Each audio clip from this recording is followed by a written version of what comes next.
compartilhar com você hoje o texto de 1 Reis 19. 1 Reis capítulo 19. Nós estamos vivendo o que nós chamamos de Setembro Amarelo, que é um mês que o mundo todo para pensar na valorização da vida. E eu quero tratar dessa matéria com você hoje à luz desse texto. 1 Reis, capítulo 19.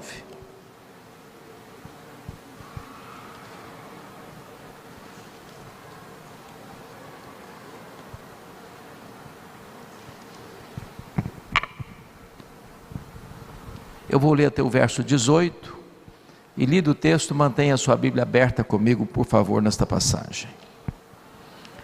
Acabe fez saber a Jezabel tudo quanto Elias havia feito e como matara todos os profetas à espada. Então Jezabel mandou um mensageiro a Elias a dizer-lhe: façam-me os deuses como lhes aprouver, se amanhã, a estas horas, não fizer eu a tua vida como fizeste a cada um deles. Temendo, pois, Elias, levantou-se para salvar sua vida, se foi, e chegou a Berseba, que pertence a Judá, e ali deixou o seu moço. Ele mesmo, porém, se foi ao deserto, caminho de um dia, e veio e se assentou debaixo de um zimbro, e pediu para si a morte, e disse: basta, toma agora, ó Senhor, a minha alma, pois não sou melhor do que meus pais. Deitou-se e dormiu debaixo do zimbro. E eis que um anjo o tocou e lhe disse: levanta-te e come. Olhou ele e viu, junto à cabeceira, um pão cozido sobre pedras em brasa e uma botija de água. Comeu, bebeu e tornou a dormir. Voltou segunda vez o anjo do Senhor, tocou e lhe disse: levanta-te e come, porque o caminho te será sobremodo longo. Levantou-se, pois, comeu e bebeu, e com a força daquela comida caminhou 40 dias e 40 noites até Horebe, o monte de Deus. Ali entrou numa caverna, onde passou a noite. E eis que lhe veio a palavra do Senhor e lhe disse: que fazes aqui, Elias? Ele respondeu: tenho sido zeloso pelo Senhor Deus dos exércitos, porque os filhos de Israel deixaram a tua aliança, derribaram os teus altares e mataram os teus profetas à espada, e eu fiquei só, e procuram tirar minha vida. Disse-lhe Deus: sai e põe-te neste monte perante o Senhor. Eis que passava o Senhor, e um grande e forte vento fendia os montes e despedaçava as penhas diante do Senhor. Porém o Senhor não estava no vento. Depois do vento um terremoto, mas o Senhor não estava no terremoto. E depois do terremoto um fogo, mas o Senhor não estava no fogo. E depois do fogo um cicio tranquilo e suave. Ouvindo, Elias envolveu o rosto no seu manto e saindo pôs-se à entrada da caverna. Eis que lhe veio uma voz e lhe disse: que fazes aqui, Elias? Ele respondeu: tenho sido em extremo zeloso pelo Senhor Deus de Israel, o Deus dos exércitos, porque os filhos de Israel deixaram a tua aliança, derribaram os teus altares e mataram os teus profetas à espada, e eu fiquei só e procuram tirar minha vida. Disse-lhe o Senhor: vai, volta o teu caminho para o deserto de Damasco, e em chegando lá unge Azael, rei sobre a Síria. A Jeú, filho de Ninsi, ungirás rei sobre Israel. E também Eliseu, filho de Safate, de Abel-Meolá, ungirás profeta em teu lugar. Quem escapar à espada de Azael, Jeú matará. Quem escapar à espada de Jeú, Eliseu matará. Também conservei em Israel 7.000, todos os joelhos que não se dobraram a Baal, e toda a boca que o não beijou. Amém. Meus amados, eu quero tratar do seguinte tema hoje: como enfrentar vitoriosamente a depressão. A depressão é um dos problemas mais sérios e mais graves da sociedade contemporânea, no Brasil e no mundo. Cerca de 10% da população brasileira e mundial lida com o problema da depressão. Este assunto tem atingido muita gente. Talvez alguém que está aqui hoje esteja lidando com esse problema, ou tem alguém na família lidando com esse problema, ou tem algum amigo achegado que está lidando com esse problema. A depressão é tão grave e tão séria que ela é a maior causa de suicídio no mundo. E é por isso que setembro, chamado Setembro Amarelo, é uma convocação da sociedade para refletir sobre esse tema, da valorização da vida, da importância da vida, de não desistir da vida, de ter esperança diante das lutas da vida. Agora, o problema da depressão é que é um assunto mal compreendido ainda no meio cristão, inclusive. E eu vou lhes dar as razões. Primeiro, esse assunto é mal compreendido no meio evangélico por causa da visão de um pregador muito conhecido no mundo, chamado T.L. Osborne. T.L. Osborne vem de um espectro neopentecostal, e ele faz campanhas de cruzadas evangelísticas mundo afora, reunindo milhões de pessoas. E nas suas obras, ele define que depressão é demônio.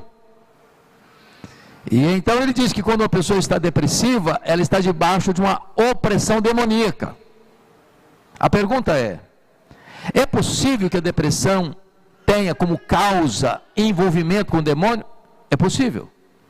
Quem lida com a questão de pessoas oriundas do ocultismo, sabe que muitas vezes esse envolvimento traz sequelas, que pode acionar o gatilho da depressão. Mas não é verdade que toda pessoa que lida com depressão, isso tem a ver com o demônio. No outro espectro, do outro lado, existe um escritor mais conservador, que diz assim, Jay Adams: depressão é pecado. Eu acho que todo pastor já deve ter lido pelo menos uma das obras de Jay Adams, maiormente Conselheiro Capaz, ou Manual do Conselheiro Cristão, e ele diz que depressão é pecado. E a pergunta é possível que depressão seja resultado de pecado? Sim, é possível. Por exemplo, se você ler o Salmo 32, Salmo 38, Salmo 51, Salmo de Davi, ele está vivendo um quadro depressivo. Ele alaga o seu leito com as suas lágrimas, o seu vigor tornou-se em sequidão de estio, a mão de Deus pesa sobre ele de dia e de noite. Por quê? Porque ele cometeu um pecado grave, gravíssimo. Ele adulterou com a mulher engravidou, e ele não conseguiu esconder o seu pecado, então manda matar com requinte de crueldade o marido da mulher, e depois se casa com ela, para ocultar o seu pecado. Enquanto ele calou o seu pecado, ele foi definhando por dentro. Então é possível que, em havendo um pecado não confessado, isso desencadeie um processo depressivo. Agora, a pergunta é: um crente piedoso, cheio do Espírito Santo, pode enfrentar uma depressão? E a resposta é um sonoro sim. Porque depressão é uma doença, e como tal deve ser encarado. Eu estava, pastor Jacques, pregando em Belo Horizonte certa feita, e tratava da matéria, depressão, quando uma moça, e não é comum você ver isso, quando você está pregando, alguém interromper sua fala, nem é conveniente que o faça, ela me interrompeu, no auditório, disse: é um absurdo o que o senhor está falando, como é que um crente cheio do Espírito Santo pode ter depressão? E eu olhei para ela e disse: minha filha, como é que um crente cheio do Espírito Santo pode ter miopia e precisa usar óculos? Como é que um crente cheio do Espírito Santo pode ter um problema cardíaco e precisar fazer uma ponte safena? Por que daqui para baixo é uma coisa, daqui para cima é outra? Então, muita gente, irmãos, por não entender esta questão como uma doença que precisa de tratamento medicamentoso, terapia e fé, alguns sucumbem. Porque é necessário entender que esta depressão pode ter esse componente, não quero dizer que todas são, mas pode ter um componente de doença. É importante destacar ainda que, na história da igreja, nós tivemos homens piedosos que lidaram com depressão. Na Bíblia também. Você pega, por exemplo, Moisés, ele quis morrer, pediu a morte. O Jonas queria morrer. O Jeremias também desejou a morte. O Jó, de igual modo. Paulo chega a dizer que em Éfeso desesperou-se da própria vida. E quando você vai para a história da igreja, você encontra Lutero enfrentando depressão. Você encontra David Brainerd, que foi considerado o maior missionário do século XVIII, o homem mais piedoso daquele século, enfrentando depressão. Você encontra John Bunyan, autor de um livro O Peregrino, um livro mais lido no mundo depois da Bíblia, com fortes crises de depressão. Você encontra o poeta cristão inglês William Cowper, que chegou a ponto nas crises depressivas a tentar contra a vida dele, precisar de alguém ficar perto dele, para acompanhá-lo, assisti-lo. Você encontra o maior pregador do século XIX, Charles Haddon Spurgeon, o príncipe dos pregadores, lidando com crises de depressão. Então, é necessário entender esse assunto à luz da Bíblia, à luz da história, à luz da ciência, para nós não entrarmos por correntes, às vezes extremas, que podem levar a consequências danosas e muito perigosas. Então, eu gostaria de tratar desse assunto hoje, à luz do texto lido. Elias está aqui, certamente, com um quadro depressivo. Notem que Elias talvez seja o profeta mais conhecido no Velho Testamento. Ele inaugurou o profetismo clássico em Israel. Deus o levantou no momento mais crítico da sua nação, quando a dinastia de Acabe estava no auge do poder. E ele confrontou Acabe, ele confrontou Jezabel, ele confrontou a nação, ele confrontou os profetas de Baal, os profetas de Azerá. Ele viveu extremos muito grandes na vida, a ponto de precisar se esconder à beira de um riacho, sendo alimentado por corvos. Ele precisou sair dali e ir para Sidom, quartel-general do culto a Baal, porque era a terra de Etbaal, pai de Jezabel. E Deus o envia para lá, para ficar vários dias, muito tempo, no território de Baal, onde ele é sustentado por uma mulher viúva, e Deus realiza um milagre, não só de sustento, mas da ressurreição do menino da viúva. Deus o manda de volta à nação, para confrontar Acabe, para confrontar a nação, e para confrontar os profetas de Baal. Elias é um homem que ora para Deus se manifestar com fogo, e Deus se manifesta. Ele ora para que Deus restaure a nação com chuvas, e Deus restaura. Esse homem vive milagres. Mas agora, depois que ele escuta toda a nação dizer, só o Senhor é Deus, só o Senhor é Deus, só o Senhor é Deus, pensando ele que haveria uma mudança, uma transformação, um reavivamento na sua pátria, que Acabe e Jezabel se arrependeriam do seu pecado, ao contrário, o caldo engrossou ainda mais. Acabe e Jezabel dobraram a aposta. E em vez de haver uma mudança espiritual na nação, agora Elias está marcado para morrer, e morrer em 24 horas. Quando ele recebe a notícia de Jezabel dizendo, olha, faça-me os deuses o que me aprouver, se amanhã, nessa mesma hora, ou seja, em 24 horas, você, Elias, não estiver morto. E ele temeu, e ele fugiu, ele pediu para si a morte. Então eu gostaria de olhar duas coisas aqui hoje. Primeiro, quais são as causas da depressão no caso de Elias? Primeira causa, com a Bíblia aberta comigo agora, por favor, versículos de 1 a 3, pensamento confuso. A depressão tira da nossa mente a lucidez, a capacidade de raciocinar com clareza. Elias é um homem que tinha plena convicção, embora fosse um homem semelhante a nós, sujeito às mesmas fraquezas, que Deus é quem está no controle dos acontecimentos. Deus o mandou aparecer a Acabe, ele foi, confrontou Acabe. Deus o mandou esconder em Querite, ele foi se esconder em Querite. Deus o sustentou milagrosamente em Querite. Deus o mandou a Sarepta, e ele vai a Sarepta em Sidom. Deus o sustenta lá. Deus faz milagres lá. Deus o manda de volta a Israel, e ele confronta o rei, ele confronta o povo, ele confronta os profetas, e ele fez isso. É um homem que anda dentro da agenda de Deus. Sabe que não é Acabe, sabe que não é Jezabel que estão no controle, sabe que é Deus quem manda, é Deus que está no trono. A história não está nas mãos dos poderosos deste mundo, a história está nas mãos do Deus vivo. Mas chega uma hora em que essa mulher, perversa e má, assassina de profetas, manda um recado para ele: você vai morrer. Você tem 24 horas para morrer. E por um momento, Elias pensa que a vida dele não está mais nas mãos de Deus, e sim nas mãos de Jezabel. Eu quero encorajar você hoje a retornar o seu pensamento para a soberania de Deus. A sua vida não está nas mãos de um sistema econômico, a sua vida não está nas mãos de um sistema político, a sua vida não está nas mãos dos poderosos que assumem o poder, a sua vida não está nas mãos daqueles que patrocinam a violência, a sua vida está nas mãos de Deus. Se você tirar os seus olhos de Deus, você fraqueja.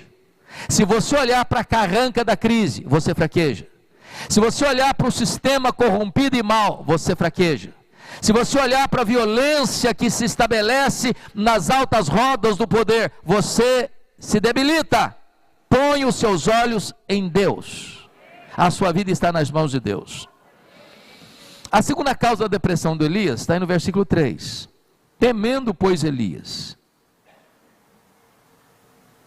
O medo é o segundo motivo, a segunda causa da depressão. Meus irmãos, o medo é mais do que uma emoção. O medo é um espírito. Paulo vai dizer na segunda carta a Timóteo, capítulo 1, verso 7, que Deus não nos deu espírito de medo. O medo atormenta. O medo desassossega. O medo apequena você, o medo agiganta os problemas. O medo põe limitação em Deus. O medo tira você da fé. O medo tira o amor do seu coração, porque onde tem medo não tem amor. O amor lança fora todo medo. Então uma pessoa governada pelo medo é uma pessoa atordoada, uma pessoa atormentada, uma pessoa que não tem condições de prosseguir e vencer na vida. Ele temeu, e o texto diz, ele temeu e fugiu. Levantou-se para salvar sua vida e se foi, e chegou a Berseba, que pertence a Judá. Preste atenção nisso. Ele estava em Jezreel. De Jezreel até Berseba são 144 quilômetros. Então, é um camarada que está fugindo de uma perseguição de morte da mulher mais poderosa do mundo da sua época. O fato dele fugir debaixo de uma pressão, de uma sentença de morte, retrata para nós o aspecto emocional com que ele foge. Mas por que ele fugiu para Berseba? Porque Berseba não ficava mais dentro do território do governo de Acabe e Jezabel. Berseba está no território de Judá. Ele atravessou a fronteira. Ele teve que entregar o passaporte. Ele está buscando refúgio debaixo das asas de um outro governo. Ele está buscando asilo político. O medo leva você a fugir. O medo leva você a buscar refúgio nos homens e não em Deus. O medo leva você a achar que Deus não vai mais proteger você, como protegeu até hoje. E Elias está com medo. E porque ele está com medo, ele está fugindo. Ele está tentando escapar. E está tentando escapar, porque num dado momento a mente dele fica confusa e ele imagina, eu não posso mais confiar que Deus vai continuar me guardando, agora eu tenho que me proteger. Terceira causa da depressão de Elias: afastamento de relacionamentos encorajadores. Olha o versículo 3, a parte B do verso diz: e ali em Berseba ele deixou o seu moço. Preste atenção nisso. A depressão nos prega essas peças. Quando você mais precisa de gente, você quer ficar sozinho num quarto escuro. Então permita-me dizer isso: na crise, a solidão é uma péssima companhia. Gente precisa de Deus, mas gente precisa de gente. Pessoas solitárias se isolam, e ao se isolarem, tornam-se mais vulneráveis. Todos nós, irmãos queridos, precisamos de um amigo. Amigo do peito. Eu não estou falando de colegas, nós temos muitos colegas, mas poucos amigos. Amigo é aquela pessoa, como Paulo menciona em 2 Timóteo 4, versículo 9, dizendo para Timóteo: procura vir ter comigo depressa. Amigo é aquele para quem você tem liberdade de dizer: corra para cá, preciso de você do meu lado. Amigo é aquela pessoa para quem você abre o coração sem medo dela puxar o seu tapete. Amigo é aquela pessoa que confronta você em particular e defende você em público. Amigo é aquela pessoa que chega quando os outros já foram embora. Não fique sozinho. Busque relacionamentos. É por isso que no tratamento da depressão tem remédio, e em segundo lugar tem terapia. E quando eu falo em terapia, eu não estou só apenas pensando numa terapia profissional. Um amigo, um irmão, um familiar, um membro da igreja, uma pessoa madura na fé, pode ser esse terapeuta da sua alma, que vai ouvir você, que vai orar por você, que vai encorajar você, que vai estar do seu lado, para dizer: ânimo, camarada, vamos levantar, vamos embora, vamos prosseguir, vamos botar o pé na estrada, não desanima não, não estarilha as armas não, não joga a toalha não, não pare não, vamos andar um pouco mais, vamos prosseguir um pouco mais. Não dispense os seus amigos, não abandone seus amigos, não fique sozinho. A solidão é um grande perigo.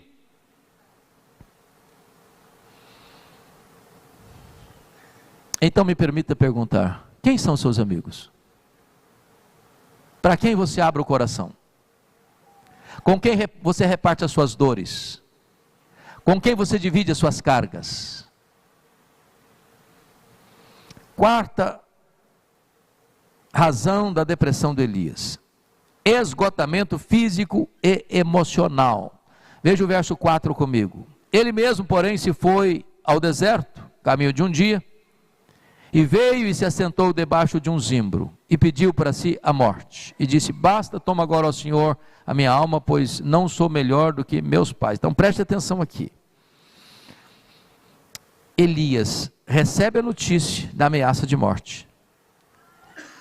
Ele foge às pressas, 144 quilômetros. Um homem anda, via de regra, 35 quilômetros por dia. Então, ele percorreu aí 3, 4 dias, às pressas. Chega em Berseba, deixa o seu moço, deixa a sua companhia, deixa o seu amigo. Sozinho, ele ruma para dentro do deserto. O deserto não tem estrada, o deserto não tem destino, o deserto não tem rumo.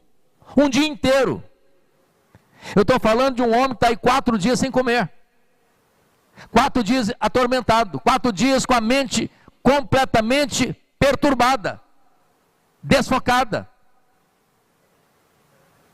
Então esse homem está esgotado emocionalmente, esse homem está com o tanque vazio, esse homem está andando na reserva, esse homem está sem qualquer condições físicas e emocionais de arrostar e de enfrentar os desafios da vida. E esse esgotamento é um grande perigo. Hoje, amados irmãos, nós temos muita gente vivendo fisicamente exaustas, emocionalmente esgotadas, debaixo de forte pressão, à beira de um colapso físico e emocional, com burnout, com ansiedade, com depressão, com estresse, com as emoções completamente esfalfadas, fragilizadas, precisando de cuidado. Esgotamento emocional. Alguém já disse que ansiedade é excesso de futuro, estresse é excesso de presente, e depressão é excesso de passado. Eu não sei se você lida com alguns desses problemas, mas é hora de você enfrentá-los e resolvê-los. Mas vamos ao a quinta causa da depressão de Elias, está aí no versículo 4 ainda, é o desejo de morrer. Versículo 4 diz que ele deita, ele chega debaixo do zimbro, ele está já percorrendo 144 quilômetros, mas um dia inteiro no deserto, sozinho, esgotado, e pediu para si a morte, e disse: basta, toma agora, ó Senhor, a minha alma. Preste atenção aqui. O instinto da preservação da vida é um dom de Deus. Já percebeu isso? É o natural. Por exemplo, quando um cisco vem, você fecha os seus olhos, você se protege. Quando uma pessoa está esgotada emocionalmente, esgotada fisicamente, esgotada psicologicamente, esgotada emocionalmente, esgotada espiritualmente, de tanque vazio, andando na reserva, chega uma hora que ela começa a pensar assim: para que eu estou vivendo? Chega a hora que ela pensa assim: eu estou sendo um peso, eu não quero mais viver, eu não preciso mais viver, a minha vida não é mais útil. E a pessoa começa então a se autodesvalorizar, a se autopunir. Ela tem o diagnóstico dela mesma: chegou ao fim da linha, o fundo do poço, não tem mais saída, não tem mais esperança, não tem mais futuro, não tem mais amanhã, não tem mais projeto. Ela dá o diagnóstico para ela mesma, e ela dá a sentença para ela mesma: eu quero morrer, e agora? Me permita dizer isso. A Bíblia diz que Deus é o Deus que dá a vida, é o Deus que tira a vida. Deus sabe o dia que você nasceu, e Deus sabe o dia que Ele vai chamar você. Isso é da competência dEle.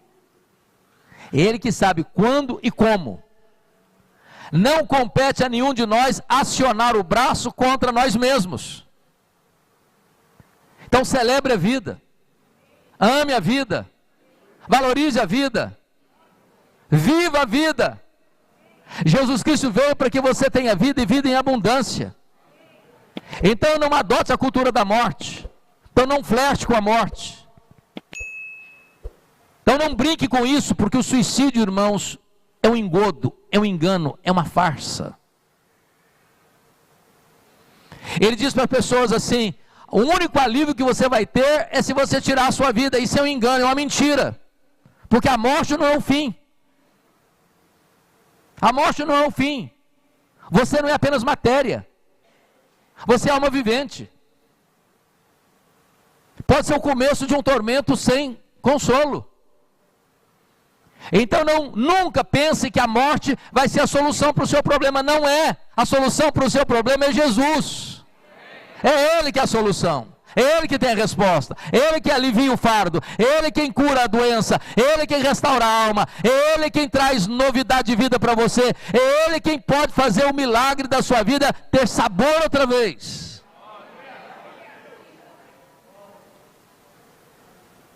Mas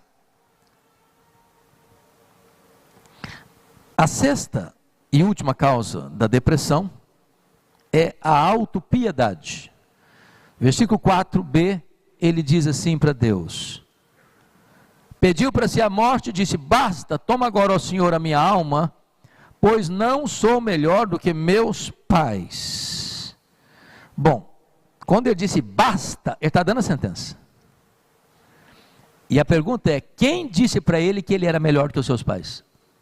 De onde ele tirou essa informação? Quem disse isso para ele?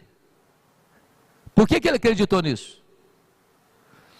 A autopiedade vai nos enganar. A autopiedade vai mentir para nós. A autopiedade vai imaginar que nós somos o centro do universo, e nós não somos o centro do universo. Ter dó de você mesmo não é a solução para o seu problema. Você tem que levantar a cabeça. Você tem que agarrar a crise pelo pescoço. Você tem que botar o pé na estrada e continuar caminhando. Porque se você se render à autopiedade, à autocompaixão, você estará dando diagnóstico, indicando para si a sentença, a morte imediata, foi o que Elias pediu para Deus. Então, essas foram as causas que levaram esse homem de Deus a uma crise depressiva. Elias era um homem de oração e viu milagres. Mas a Bíblia diz que ele era um homem semelhante a nós, sujeito às mesmas fraquezas e limitações humanas. A grande pergunta agora é: como é que você vai encontrar a cura para a depressão? Vamos encontrar no texto a cura. Vimos as causas da depressão, vamos encontrar agora as causas da cura. E a primeira causa que o texto nos mostra está aí no versículo 5, confira comigo. Deitou-se e dormiu debaixo do zimbro, eis que um anjo o tocou e lhe disse: levanta-te e come. Preste atenção, ele não deitou numa cama confortável, não era um colchão macio, não era um travesseiro de pena de ganso, não eram lençóis de fios egípcios, não era um travesseiro com a fronha de linho finíssimo. Esse homem está cansado, esse homem está com fome, esse homem está exausto, esse homem está perturbado, e ele deita, e apesar de toda a crise, ele passa por uma madorna, e vem o primeiro ponto da cura, é um toque sobrenatural. Está escrito nesse momento, que um anjo o tocou e lhe disse: levanta-te e come. Eu vejo nisso aqui, pastor Jacques, um mimo da graça.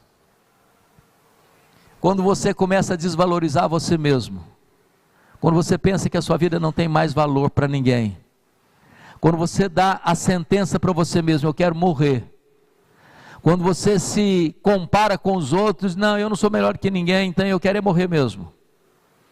Deus reverte isso, escalando do céu um anjo, para descer à terra, para ir lá no deserto, e tocar aquele homem, para dizer para ele: meu filho, você acha que você não tem mais valor, você acha que a vida não é mais digna de ser vivida, você acha que os seus projetos morreram, eu quero dizer para você que você é amado no céu, eu quero dizer para você que a sua vida tem importância e tem valor aqui no céu, e eu estou escalando um anjo para ir lá tocar em você. É o toque sobrenatural, é o toque do amor de Deus, é o toque do mimo da graça de Deus, é o toque para dizer: você é importante, você tem valor.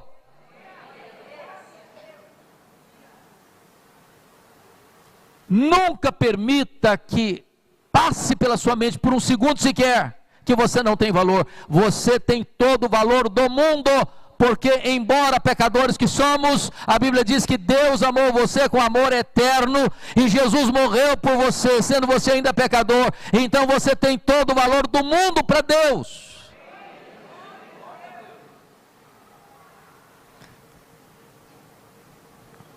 Segundo remédio, cardápio especial. O anjo tocou e lhe disse: levanta-te e come. Versículo 6, Ele olhou e viu junto à cabeceira um pão cozido sobre pedras em brasa e uma botija d'água. Irmãos, pão cozido em pedra em brasa e uma botija d'água no deserto é um banquete. É um banquete.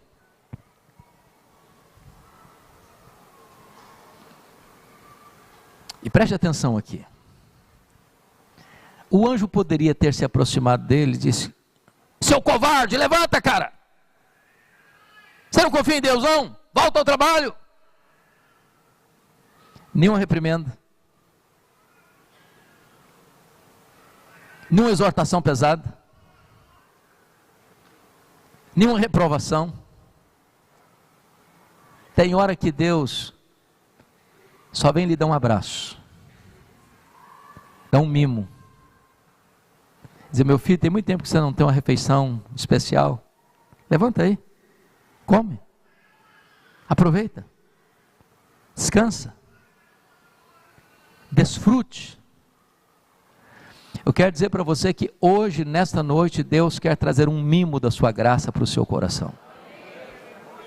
Talvez você está cansado, talvez você está estressado, talvez você está ansioso, talvez você está emocionalmente já sem nenhuma força, andando na reserva, pois o Senhor está aqui hoje para trazer um banquete para a sua alma, para trazer um alento para a sua alma, para trazer esperança para o seu coração, sem reprimendas, sem críticas, sem acusações, apenas mostrando o mimo da sua graça. Levanta, meu filho, come e bebe.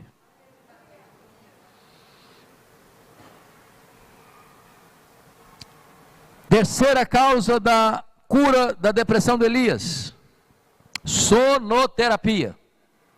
Olha o versículo 6. Olhou ele e viu junto à cabeceira um pão cozido sobre pedras em brasas e uma botija d'água. Comeu, bebeu e tornou a dormir. O cara está precisando dormir mesmo. Ele já correu 144 quilômetros, passou mais um dia andando pelo deserto, sem comer, sem beber, sem dormir, cansado, esgotado fisicamente, emocionalmente, moralmente, espiritualmente. Ele está arrebentado. O sono clareia a mente.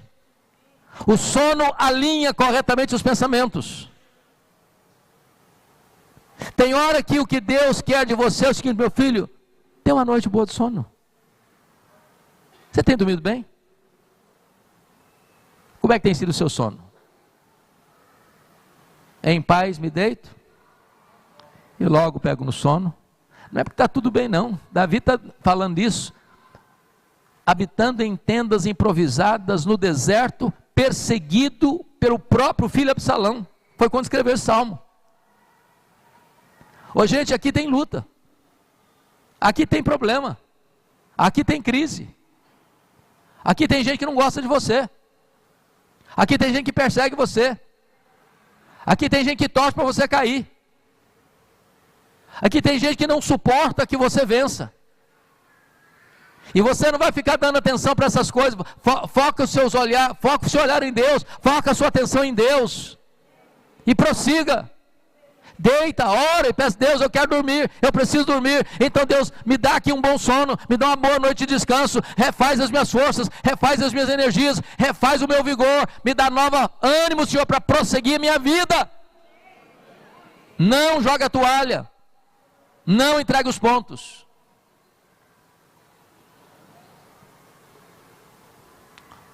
Talvez hoje uma das grandes crises da nossa sociedade é que as pessoas estão dormindo pouco, dormindo mal. Ou às vezes sonos conduzidos por remédios. Eu não estou entrando de forma nenhuma no aspecto de que tem hora que é preciso buscar tratamento mesmo, profissional.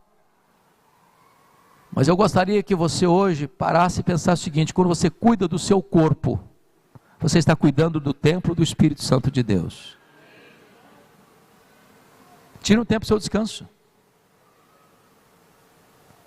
Como dizia Charles Chaplin: homens sois, não máquinas. Cuide de você mesmo. Cuide da sua saúde. Cuide do seu descanso. O Senhor Deus deu a Elias, numa hora de crise emocional, um toque de graça, um cardápio especial e uma noite especial de sono. Mas agora, vejamos o quarto remédio que Deus deu para ele, para curar a ansiedade, para curar a depressão. Desabafo. Olha o verso 9 e 10 comigo. Elias, antes disso, por favor, me permita só dizer outra coisa aqui. Versículo 7. Voltou segunda vez o anjo do Senhor, tocou-lhe e lhe disse: levanta-te, come, porque o caminho te será sobremodo longo. Levantou-se, pois comeu e bebeu, e com a força daquela comida caminhou 40 dias e 40 noites até Horebe, o monte de Deus. Bom, esse pão do anjo aqui é um pão especial. Hoje, pastor Jacques e eu saímos para almoçar. Uma refeição maravilhosa. Mas amanhã, ele e eu vamos querer almoçar de novo. Você pode comer uma feijoada, você pode comer um churrasco, você pode comer uma lasanha. Mas essa refeição não lhe dá força para você caminhar 40 dias e 40 noites. Elias já tinha sido sustentado por corvos. Elias já está sendo sustentado agora por uma viúva pobre. Mas agora Deus escala um anjo para dizer o seguinte: meu filho, eu vou te dar uma refeição aqui. Eu vou tonificar suas forças. E você vai andar 40 dias e 40 noites pelo deserto, até chegar no Monte Sinai, até chegar no Monte Horebe. Quando ele chega, para onde ele vai? Para dentro de uma caverna. E o que Deus faz com ele? Chega na boca da caverna e dá um grito para dentro da caverna: Elias, que faz aí, Elias? Sempre que Deus perguntar para alguém que faz aí, é porque o cara está no lugar errado. Ele não era para estar ali. Elias está fugindo. Talvez Deus está gritando nos ouvidos da sua alma nesta noite: que faz aí, meu filho? Você está na rota errada. Você está no lugar errado. Você está com a motivação errada. Mas o que é que Deus está deixando a oportunidade para Elias aqui? Meu filho, eu estou lhe dando uma chance de desabafar. Ô irmãos, se existe um problema que o ser humano tem, é de acumulando fuligem na alma, intoxicando o coração, com informações. Aliás, eu não sei quanto a vocês, não está dando nem para assistir mais os noticiários. Porque se você for ouvir e assistir, até porque também tem um viés de distorção de fatos, você fica nervoso, você fica com raiva, você fica mais angustiado, você fica estressado. É muita coisa, é muito acúmulo. E o que Deus está falando para Elias? Meu filho, vem para fora, vem para cá, abra a caixa da ferramenta, destranca as câmaras de horrores da sua alma, põe para fora, desabafa, filho. Não estou de forma nenhuma recomendando a você para ficar aí jogando tudo para fora em cima de todo mundo. O que eu estou lhe dizendo é que você tem que ter cuidado para não ficar acumulando coisas tóxicas no seu coração. Vocês lembram de Jacó? Jacó passou 20 anos em Padã Arã. O Labão manipulou Jacó o quanto pôde. E quanto mais o Labão manipulava o Jacó, mais Deus abençoava o Jacó. E esse é o fugido do sogro, dos cunhados, para voltar para sua terra. E o Labão vai atrás dele para trazer de volta. Não foi um anjo de Deus que enfrentou o Labão no caminho e Jacó teria voltado como escravo. Mas chega uma hora que o Jacó desabafa. 20 anos sem abrir a boca, 20 anos sem reclamar, 20 anos sem desabafar. Ele expôs tudo. Está lá no capítulo 31 de Gênesis. Então, não fique juntando coisas, mais coisas, mais coisas no seu coração. Deus está lhe dando uma chance, não de ficar brigando com ninguém. Entra no seu quarto, na sua caverna, e desabafa. Fala com Deus, expõe para Deus. Essa é uma forma que Deus usou para trazer cura para esse homem. E veja bem quando Deus diz: o que faz aqui, Elias? A resposta dele, irmãos, é uma resposta parcial, confusa, tendenciosa. O que ele respondeu para Deus? Veja aí o que ele respondeu para Deus. Versículo 10. Tenho sido zeloso pelo Senhor Deus dos exércitos, é verdade, porque os filhos de Israel deixaram a tua aliança, derribaram os teus altares, e mataram os teus profetas à espada. Bom, não é isso não é verdade dos fatos. Quem está matando os profetas à espada não são os filhos de Israel, é Jezabel. Ele está culpando o seu próprio povo de ser assassino. Agora, olha mais. E mataram os teus profetas à espada, e eu fiquei só e procuram tirar minha vida. Não, são os filhos de Israel que querem tirar a vida dele, não. Ele está botando culpa em muita gente, quando na verdade quem quer tirar a vida dele é Jezabel. E eles dizem: eu fiquei só. Não, também você não ficou só não, meu filho. Você pensa que você é o único fiel nessa nação? Não, tem 7.000 ainda. Ou seja, às vezes, irmãos, a nossa cabeça está confusa, as informações estão embrulhadas, soltas, desconexas na nossa cabeça, e Deus está dando a chance para ele de quê? De abrir o coração e desabafar. Mas, quinto lugar, quinto remédio para a cura: confronto amável. Deus manda: vem cá, vem aqui para o lado de fora da caverna, vem cá, e eu vou aparecer para você. E aí veio um grande vento, despedaçando as pedras, quebrando tudo, e Deus não estava no vento.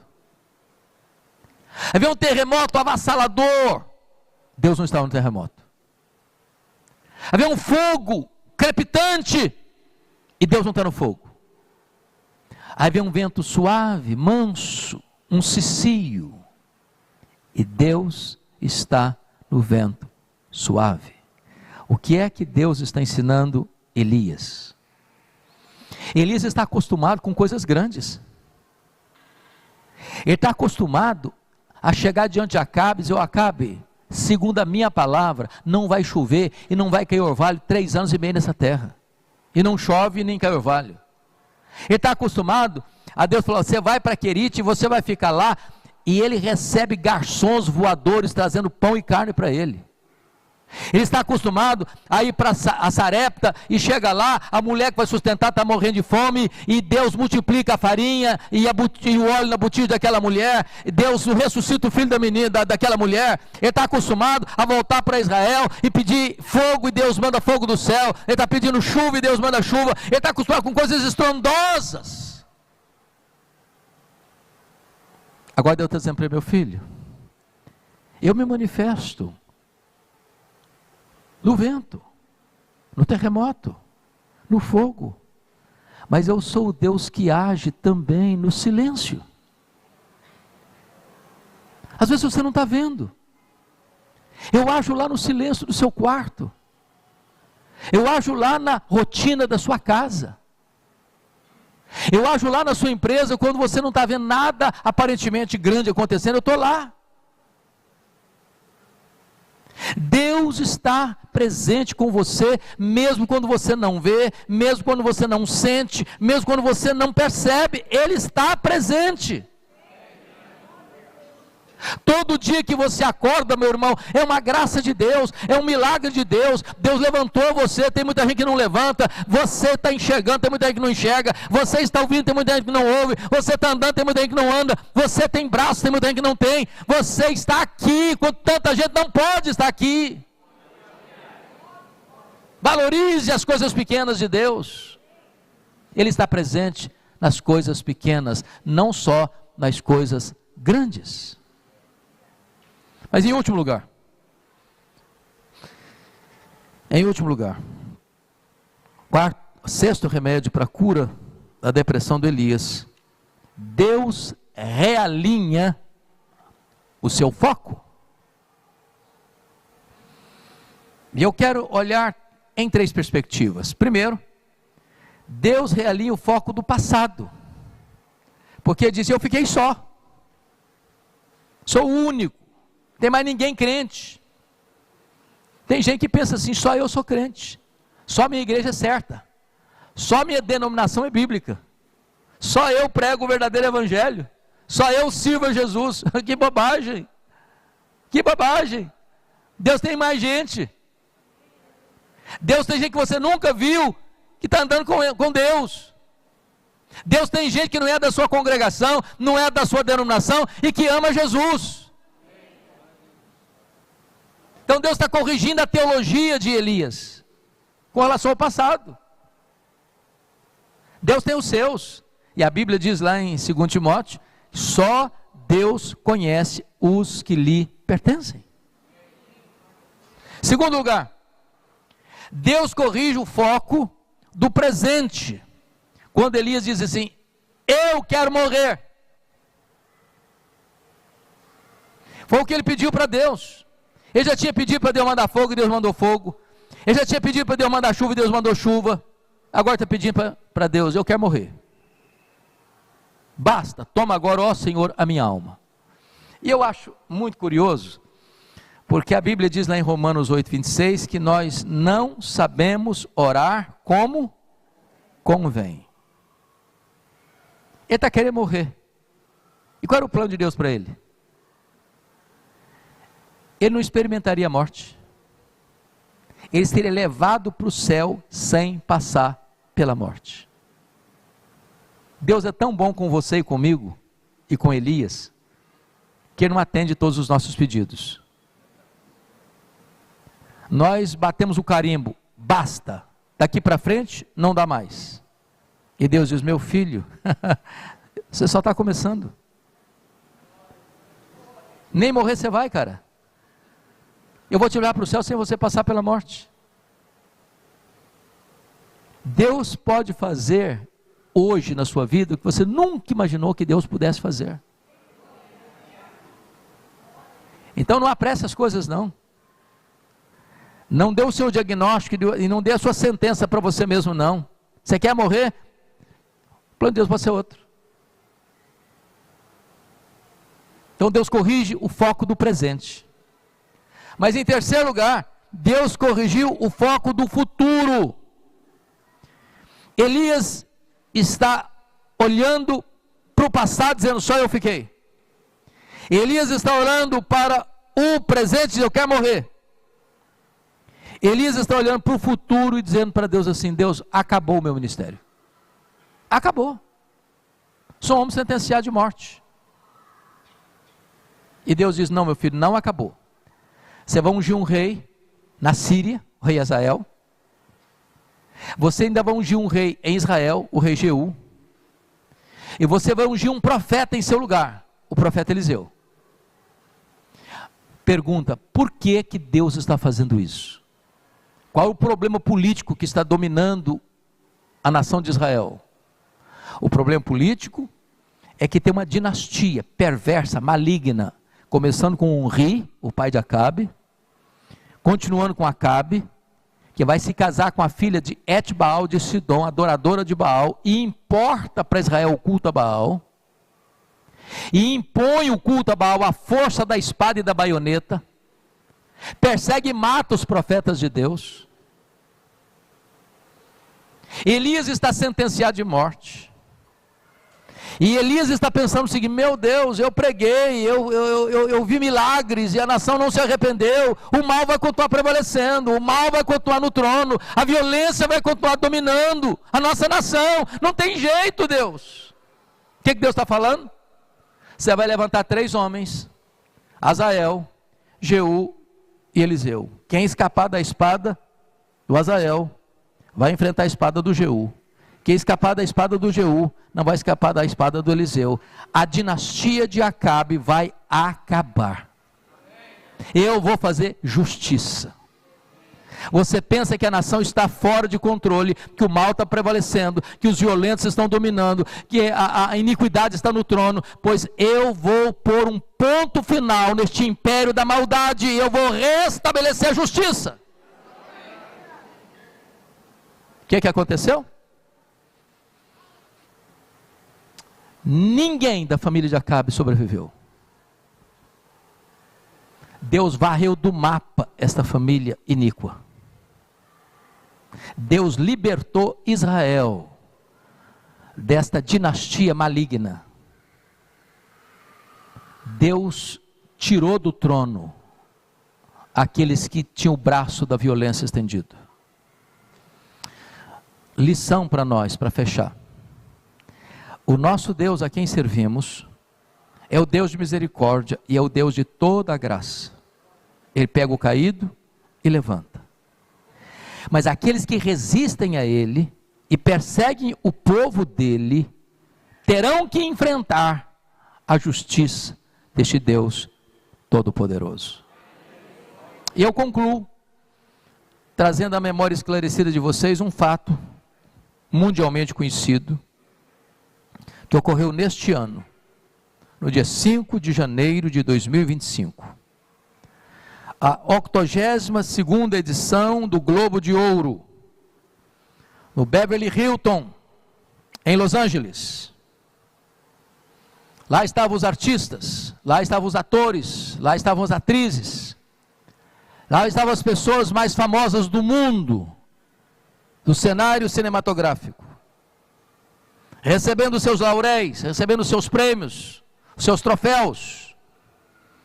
E a cerimonialista que está dirigindo aquela célebre cerimônia de premiação, começa a fazer menção das citações desses atores e atrizes, uns homenageando o pai, outros homenageando a mãe, outros homenageando seus diretores, e ela conclui dizendo: nenhuma menção ao Deus Criador. E dá uma risada sarcástica e diz: nenhuma surpresa para uma cidade sem Deus. E os atores e atrizes rompem em gargalhadas zombeteiras. No dia 5 de janeiro de 2025. No dia 7 de janeiro de 2025, 2 dias depois, um terrível e devastador incêndio atingiu a cidade de Los Angeles e transformou em cinzas dezenas de mansões multimilionárias da maioria daqueles atores e atrizes que estavam naquela cerimônia, dizendo: nenhuma surpresa para uma cidade sem Deus. De Deus não se zomba, porque o que o homem semear, isso lhe ceifará. O Deus a quem servimos é o Deus que pega o pobre e necessitado do monturo e o faz assentar-se entre príncipes. Mas ai daquele que zombar dele, escarnecer dele, enfrentar a ele com zombaria, porque ele pode se levantar, como se levantou contra a família de Acabe, se levantar contra todo aquele que escarnecer do seu poderoso nome. Esse Deus precisa ser amado, esse Deus precisa ser temido. Este é o Deus. Está escrito: naqueles dias, Ezequias adoeceu de uma enfermidade mortal. Veio ter com ele o profeta Isaías, filho de Amós, e lhe disse: assim diz o Senhor, põe em ordem a tua casa, porque morrerás e não viverás.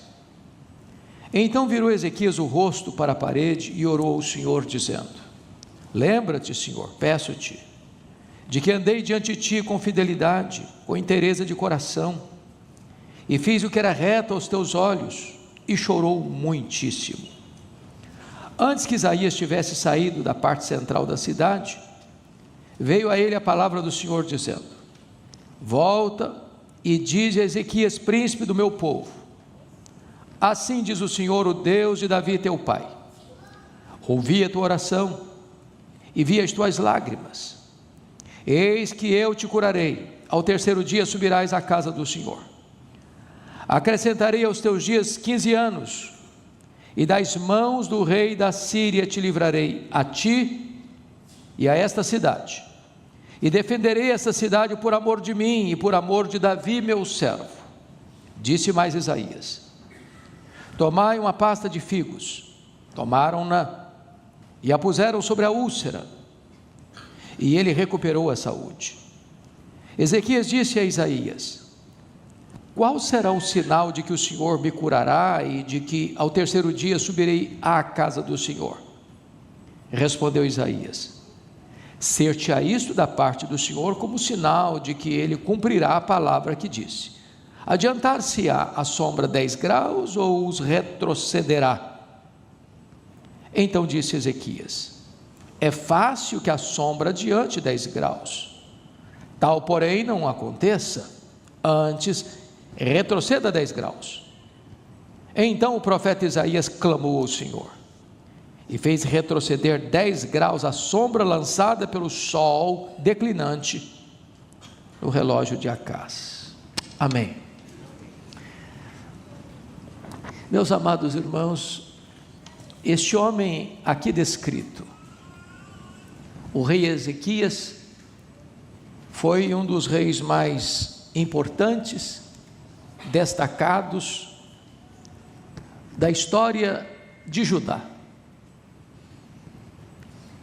A Bíblia chega a dizer que antes dele ninguém foi igual a ele, e que depois dele ninguém foi semelhante a ele. Um homem singular, um homem único na história. Esse homem começa a reinar com 25 anos de idade. Ele reina 29 anos, portanto morre aos 54 anos. Ezequias não teve berço. Seu pai, o rei Acás, foi um monstro, um dos mais perversos homens da história. Ele foi um homem idólatra, feiticeiro, sanguinário, rendido às crendices dos cultos idólatras e pagãos do seu tempo, chegando a ponto de queimar seu próprio filho em altares pagãos.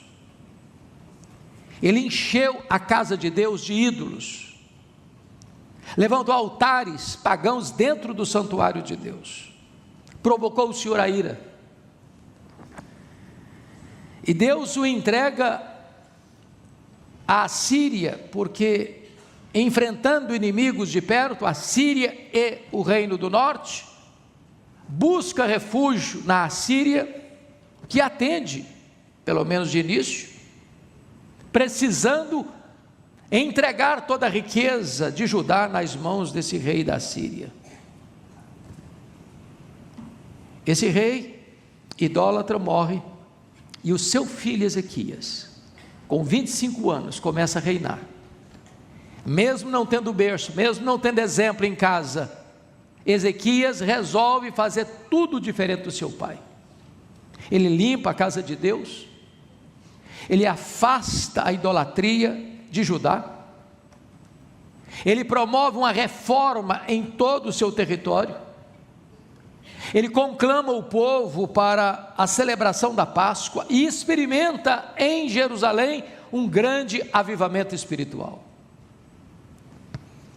Agora, esse rei está com 39 anos, 14 anos depois que começou a reinar, e no reinado dele, as 10 tribos do norte, que estavam totalmente corrompidas desde o seu nascedouro, é cercada pela Síria e tomada pela Síria, e essas 10 tribos são levadas para o cativeiro.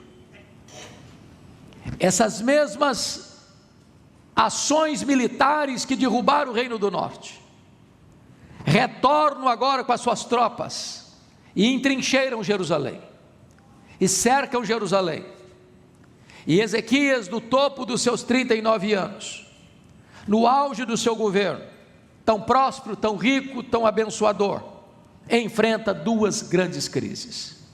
Primeiro, um cerco militar, de um exército tão poderoso que nenhuma nação da terra até então pôde resistir. E então, se não bastasse esse drama, Ezequias enfrenta um segundo problema. Ele tem um diagnóstico de uma úlcera, e os tratamentos certamente não lograram êxito, apesar da sua posição, apesar da sua riqueza, apesar da sua influência.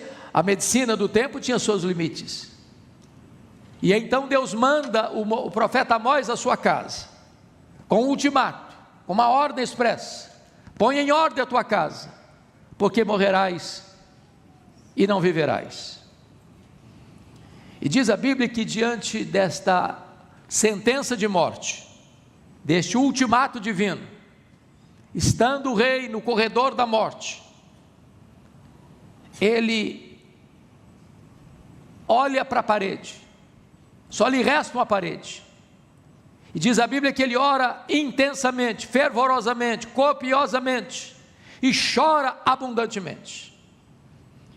E na sua oração ele lembra Deus de como ele tinha andado na presença de Deus. Ele fala com Deus como até então tinha vivido na presença de Deus. E diz a Escritura que Deus ouve a sua oração, que Deus vê as suas lágrimas. E o profeta Isaías não tinha saído do centro da cidade de Jerusalém ainda, quando o Senhor diz para ele: volta lá e diz a Ezequias, príncipe do meu povo, que eu ouvi essa oração, que eu vi as suas lágrimas, e eu vou curá-lo da sua doença, e vou estender os seus dias por mais 15 anos, e eu vou livrar Jerusalém do poder da Síria, como de fato livrou. Apesar das ameaças, apesar dos insultos, das blasfêmias, tentando cooptar o povo de Judá, dizendo que Ezequias mentia para eles, que Ezequias estava sem qualquer chance de resistir ao exército assírio, que nenhum Deus dos povos tinha livrado esses povos das mãos do rei da Síria, e que a melhor atitude para eles era se capturar e se render ao príncipe e ao rei da Síria. E diz a Bíblia que Deus escala um único anjo e mata 185 mil soldados assírios ao redor de Jerusalém. E Deus cura a enfermidade de Ezequias. Mas ao receber essa notícia da cura e da libertação, diz a Bíblia que Ezequias pergunta ao profeta: mas que evidência eu tenho, que prova eu tenho de que no terceiro dia, depois da minha cura, eu subirei à casa de Deus? E o profeta perguntou: o que é que você quer? Que a sombra no relógio de Acais avance 10 graus ou retroceda 10 graus? E o rei pensou: já que Deus vai fazer um milagre, eu quero o maior, porque você já viu o relógio, o ponteiro de relógio avançar, mas você nunca viu o ponteiro de relógio retroceder. Que retroceda 10 graus. E então o profeta ora e Deus interfere na estrutura do universo para atender a oração do rei Ezequias. A grande questão é, irmãos amados, como é que Ezequias reagiu a esse grande milagre e duplo milagre de Deus? Uma cura extraordinária, miraculosa, e um livramento militar exponencial. Como é que ele reagiu? Esse texto não responde esta pergunta, mas eu remeto você a 2 Crônicas 32, que é texto paralelo. Vá comigo para lá, por favor. Segundo livro das Crônicas 32, versos 24 e 25. Está escrito o seguinte: naqueles dias adoeceu Ezequias mortalmente. Então orou ao Senhor, que lhe falou e lhe deu um sinal. Mas não correspondeu Ezequias aos benefícios que lhe foram feitos, pois o seu coração se exaltou, pelo que houve ira contra ele e contra Judá e Jerusalém. Então preste atenção aqui. Receber um milagre de Deus é um grande privilégio, mas receber um milagre de Deus é uma grande responsabilidade. Em que sentido o coração desse homem se exaltou? Volte, portanto, agora para 2 Reis 20, porque nós vamos seguir a leitura a partir do verso 12 para entender em que sentido o coração dele se exaltou. Versículo 12, 2 Reis 20, diz assim: nesse tempo, ou seja, logo depois da sua cura, Merodach-Baladã, filho de Baladã, rei da Babilônia, enviou cartas e um presente a Ezequias, porque soube que estivera doente. Crônicas vai relatar que Ezequias, em virtude deste grande livramento militar, da sua cura miraculosa, recebeu tantos presentes, tantas comitivas internacionais, tantas caravanas diplomáticas, e ele recebe então essa comitiva da Babilônia. E o rei da Babilônia envia cartas e um presente a Ezequias, porque soube que estivera doente. Versículo 13. Ezequias se agradou dos mensageiros e lhes mostrou toda a casa do seu tesouro, a prata, o ouro, as especiarias, os óleos finos, o seu arsenal e tudo quanto se achava nos seus tesouros. Nenhuma coisa houve em sua casa, nem todo o seu domínio que Ezequias não lhe mostrasse. Agora notem,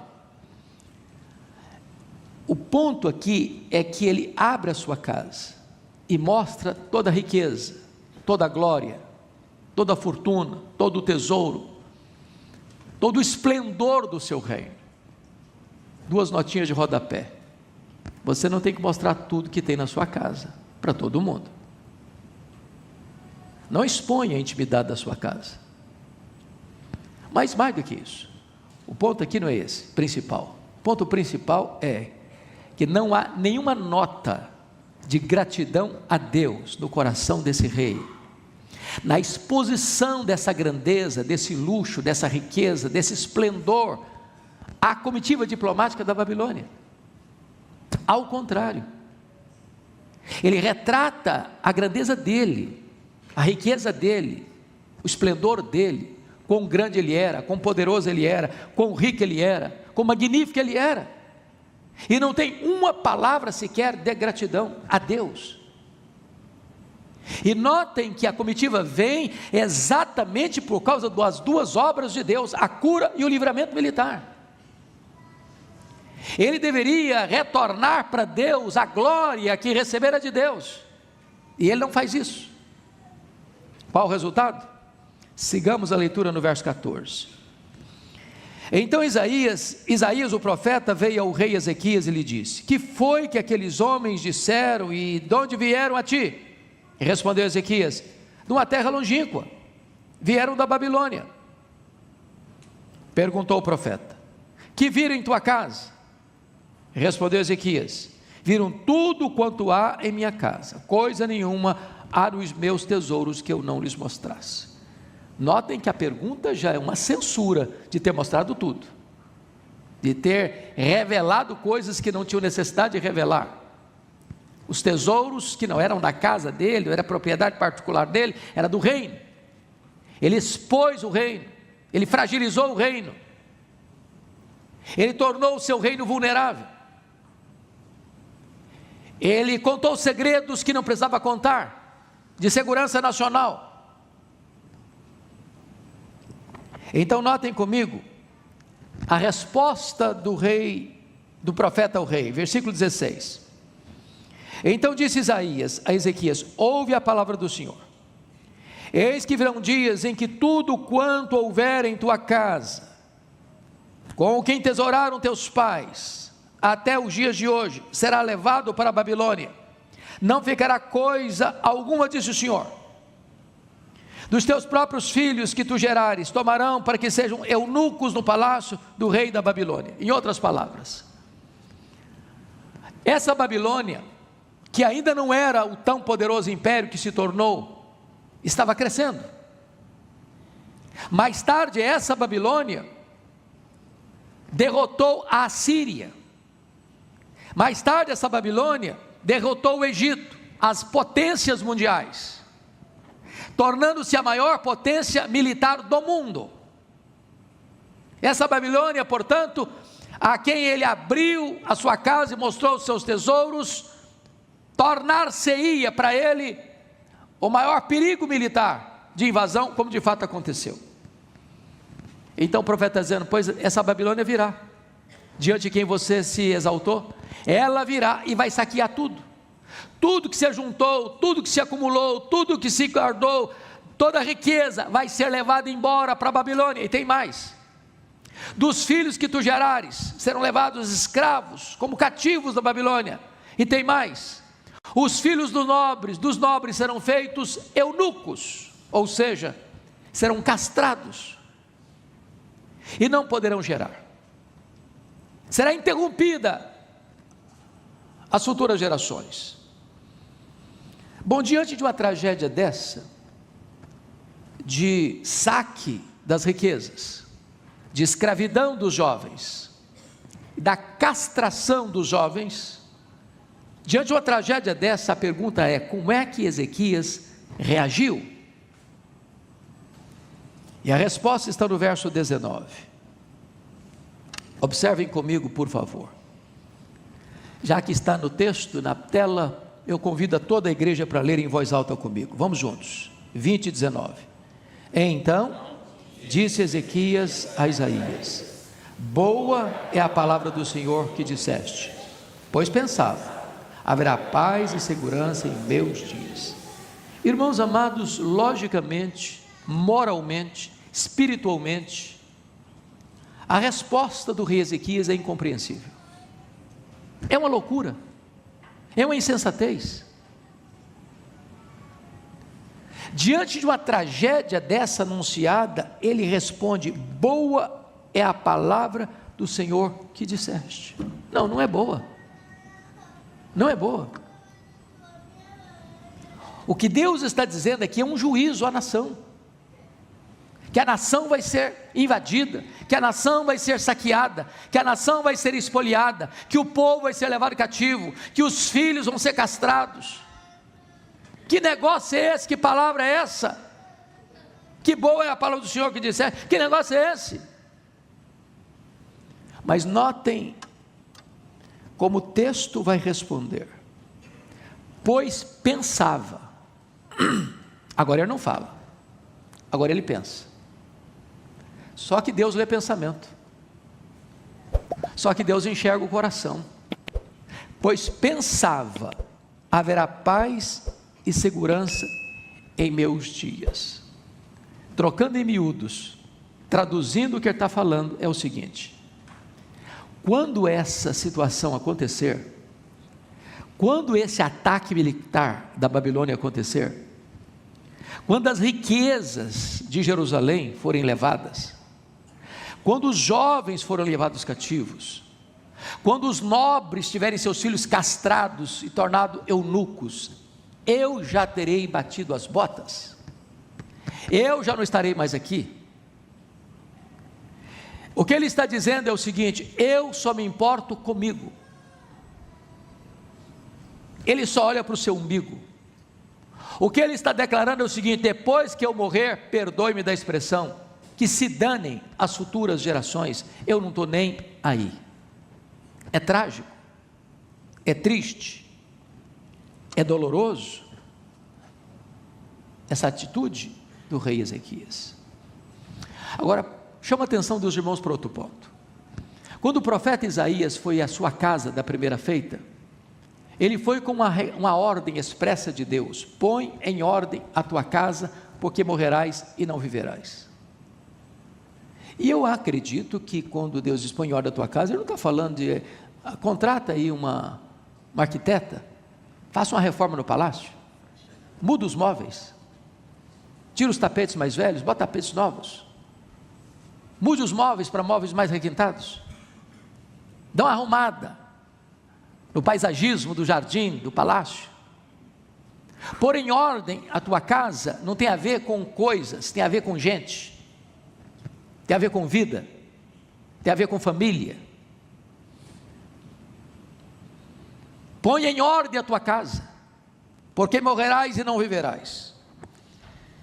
Bom, tudo que esse homem precisava fazer, certamente, era pensar: bom, já que Deus me deu uma ordem, daqui para frente, já que Deus estendeu os meus dias por mais 15 anos, eu vou levar a sério a ordem de Deus, vou colocar a minha casa em ordem. Agora, por favor, prossigamos a leitura no capítulo 21, para ver se ele fez isso. Versículo 21 do capítulo 20 diz assim: descansou Ezequias com seus pais, e Manassés seu filho reinou no seu lugar. Versículo 1 do capítulo 21. Tinha Manassés 12 anos de idade quando começou a reinar, e reinou 55 anos em Jerusalém. Conclusão: se o Manassés, seu filho, começou a reinar com 12 anos, isso significa dizer, e ele teve mais 15 anos, que no terceiro ano da cura do rei Ezequias, nasceu Manassés. Então ele foi curado, 3 anos depois que foi curado, portanto com 42 anos, nasce o Manassés. Qual era o papel dele? Já que esse menino seria o seu sucessor, ele deveria ter investido nele, educado o menino, discipulado o menino, investido na vida espiritual do menino, cuidado do coração do menino. Mas o que ele fez? Embora a Bíblia não relate o que ele fez, mas fica claro o que ele não fez, porque esse menino começa a reinar com 12 anos, e Manassés vai se tornar o maior monstro da história de Judá, de longe o pior de todos os reis de Judá.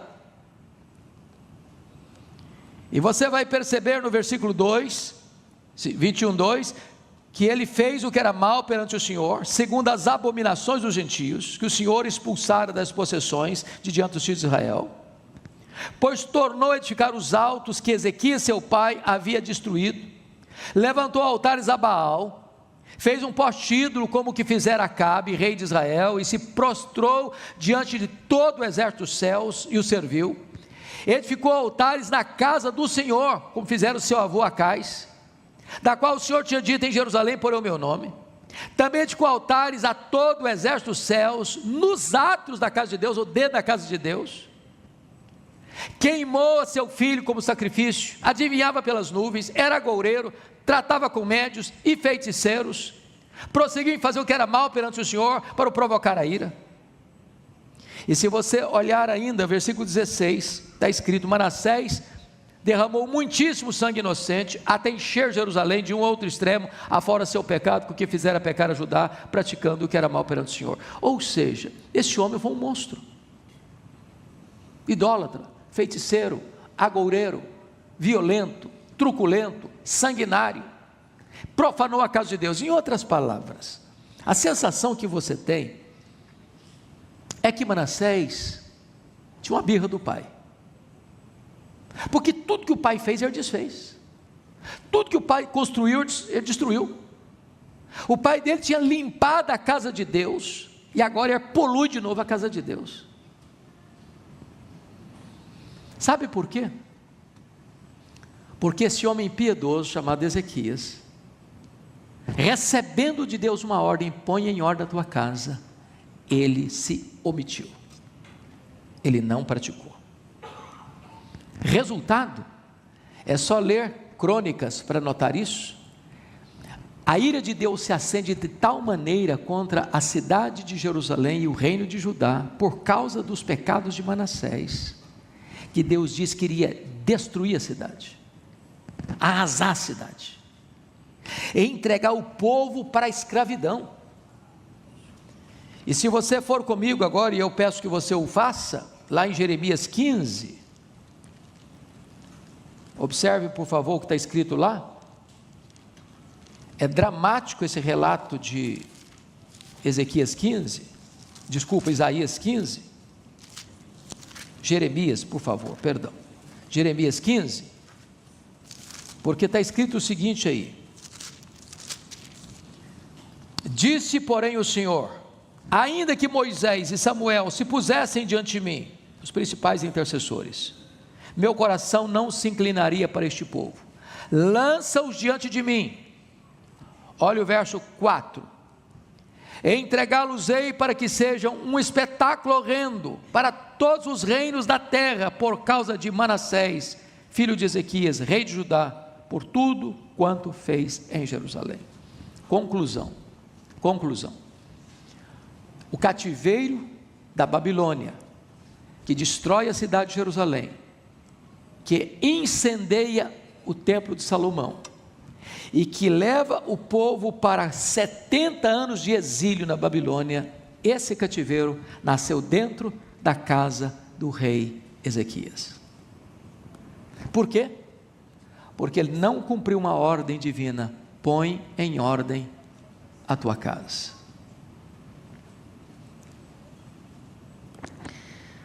Amados irmãos, é importante entender que Deus deu a cada pessoa uma missão específica. Quando você lê a história do povo de Israel, você pega Moisés, por exemplo, a grande missão de Moisés foi libertar o povo de Israel da escravidão no Egito. A grande missão de Josué foi introduzir o povo da promessa na terra prometida. A grande missão de Davi foi unificar um grande reino. A grande missão de Salomão foi construir o templo de Jerusalém. A grande missão de Neemias foi restaurar os muros da cidade de Jerusalém. A grande missão de Pedro foi abrir a porta do evangelho para judeus e gentios. A grande missão de Paulo foi levar o evangelho a todos os rincões do Império Romano. E nós poderíamos elencar tantos outros personagens. Mas talvez uma pergunta a ser feita é: qual foi a grande missão do pai da fé? O pai de todos nós que cremos em Jesus. Qual foi a missão de Abraão? E a Bíblia responde, e eu quero que você abra a sua Bíblia em Gênesis 18, por favor. Isso é da mais alta importância para nós. Gênesis 18.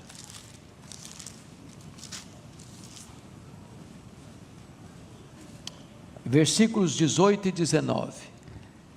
Olha o que está escrito: visto que Abraão certamente virá a ser uma grande e poderosa nação, e nele serão benditas todas as nações da terra, porque eu escolhi para que, olha a finalidade, olha o propósito, porque eu escolhi para que ordene a seus filhos e a sua casa depois dele, a fim de guardarem o caminho do Senhor e praticar a justiça e o juízo, para que o Senhor faça vir sobre Abraão o que tem falado a seu respeito.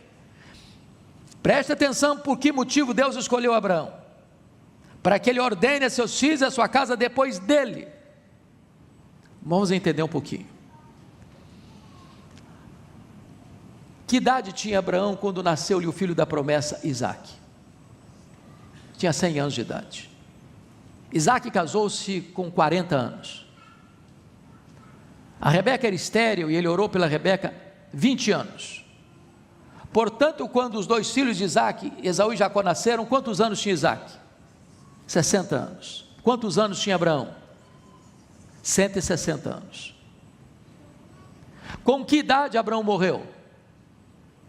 175 anos. Quanto tempo Abraão teve para conviver com os netos? Apenas 15 anos. Mas Deus diz que Deus o escolheu e Deus o chamou com um propósito. Qual o propósito?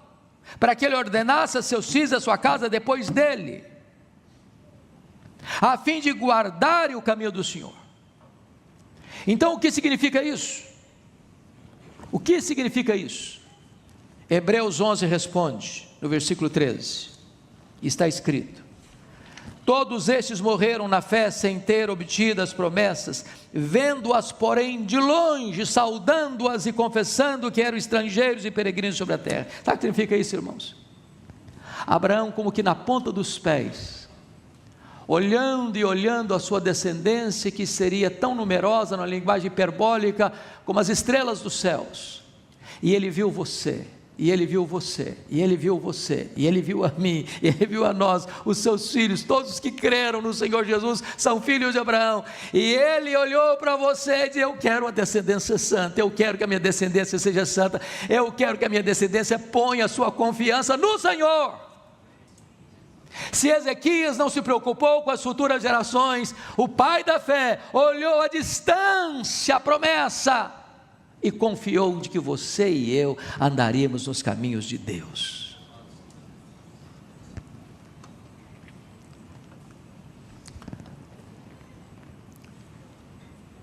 Tem horas que nós precisamos refletir e pensar.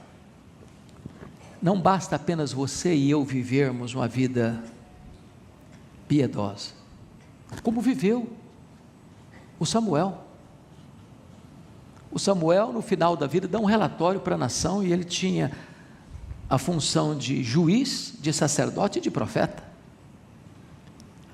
E o relatório dele foi de tamanha lisura, de uma vida ilibada, que toda a nação precisa dizer que ele foi um homem íntegro, que não aceitou subornos, que jamais recebeu um cabrito sequer de corrupção.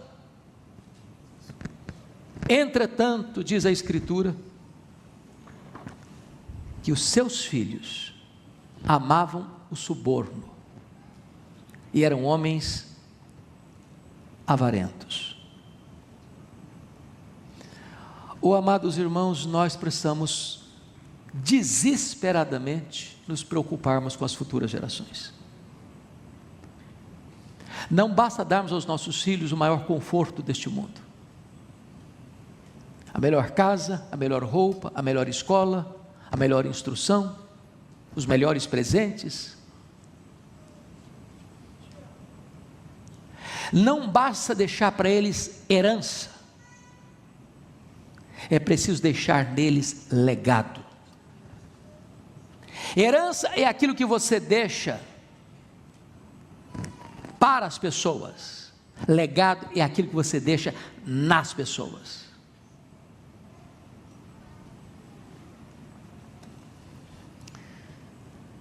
Eu quero concluir, desculpa pastor de avançar um pouco mais, eu quero concluir dizendo que essa angústia deve estar no coração de cada um de nós hoje, porque você olha o cenário hoje do mundo evangélico, protestante, e inspira cuidado. Pastor Jailton tem acompanhado a nós em algumas viagens e testificado isso. Você vai, por exemplo, à Escócia, berço do presbiterianismo, terra de John Knox, e um dos templos principais daquela cidade, da capital, é um bar hoje, é um bar.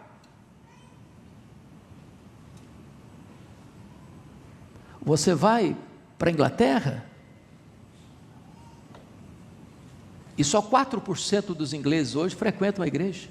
Os templos estão sendo vendidos e transformados em mesquitas muçulmanas, em bares, em museus, a ponto da Europa ser chamada de um continente pós-cristão. Você vai para a América, Estados Unidos, você vê as chamadas dead churches, igrejas mortas. Eu já disse aqui, num dos cultos, que eu fui pregar certa feita, na região do norte dos Estados Unidos, em Nova York, e fui pregar numa igreja a 60 quilômetros do hotel, e o pastor que me levava me mostrou 15 templos em 60 quilômetros, estavam sendo vendidos, não tinha mais gente para frequentar. As denominações históricas, todas elas, influenciadas pelo liberalismo teológico, desidrataram, porque o liberalismo teológico, irmãos, é um câncer. Qualquer igreja que subscreve o liberalismo, assina no mesmo dia seu atestado de óbito. Não há igreja liberal que cresça, não há igreja liberal que evangelize, não há igreja liberal que faça missões. Mas isso chegou ao Brasil. Nós temos denominações inteiras aqui no Brasil que já sucumbiram. Nós temos seminários teológicos no Brasil que não creem mais que esse livro é a palavra de Deus.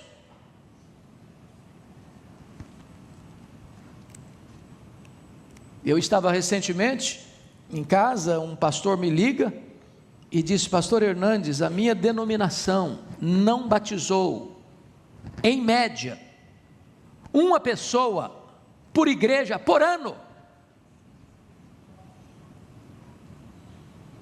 porque os seus seminários estão tomados pelos liberais.